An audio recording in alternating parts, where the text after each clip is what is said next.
بسم اللہ الرحمن الرحیم۔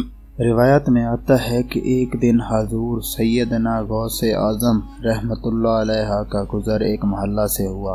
اس محلہ میں ایک عیسائی اور مسلمان کے درمیان اس بات پر جھگڑا ہو رہا تھا کہ عیسائی کہتا تھا کہ حضرت عیسیٰ علیہ السلام حضور نبی کریم صلی اللہ علیہ وآلہ وسلم سے افضل ہیں، جبکہ مسلمان کہتا تھا کہ حضور نبی کریم صلی اللہ علیہ وآلہ وسلم حضرت عیسیٰ علیہ السلام سے افضل ہیں۔ حضور سیدنا غوث اعظم رحمۃ اللہ علیہ نے یہ سن کر اس عیسائی سے فرمایا کہ تمہارے پاس حضرت عیسیٰ علیہ السلام کے افضل ہونے کی کیا دلیل ہے؟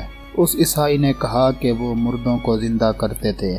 آپ رحمۃ اللہ علیہ نے فرمایا کہ میں نبی نہیں ہوں، بلکہ اپنے نبی و رسول حضور نبی کریم صلی اللہ علیہ وآلہ وسلم کا ادنا سا غلام ہوں۔ اگر میں مردہ کو زندہ کر دوں تو کیا تم ہمارے نبی کریم صلی اللہ علیہ وآلہ وسلم پر ایمان لے آؤ گے؟ عیسائی نے حضور سیدنا غوث اعظم رحمۃ اللہ علیہ کی بات سننے کے بعد کہا کہ مجھے منظور ہے۔ آپ رحمۃ اللہ علیہ نے دریافت کیا کہ کیا یہاں کوئی پرانی قبر موجود ہے؟ آپ رحمۃ اللہ علیہ کو ایک پرانی قبر کے پاس لے جایا گیا۔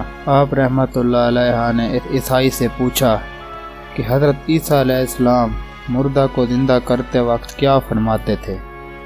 اس عیسائی نے جواب دیا کہ حضرت عیسیٰ علیہ السلام فرماتے تھے کہ قوم باذن اللہ۔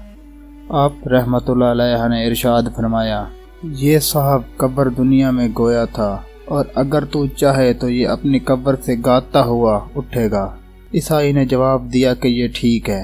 حضور سیدنا غوث اعظم رحمۃ اللہ علیہ نے قبر کی جانب متوجہ ہو کر فرمایا، قوم باذن اللہ۔ پس قبر شک ہو گئی اور اس میں سے مردہ گاتا ہوا اٹھ کھڑا ہوا۔ عیسائی نے جب آپ رحمۃ اللہ علیہ کی یہ کرامت دیکھی تو اسی وقت آپ رحمۃ اللہ علیہ کے دست حق پر کلمہ پڑھ کر مسلمان ہو گیا۔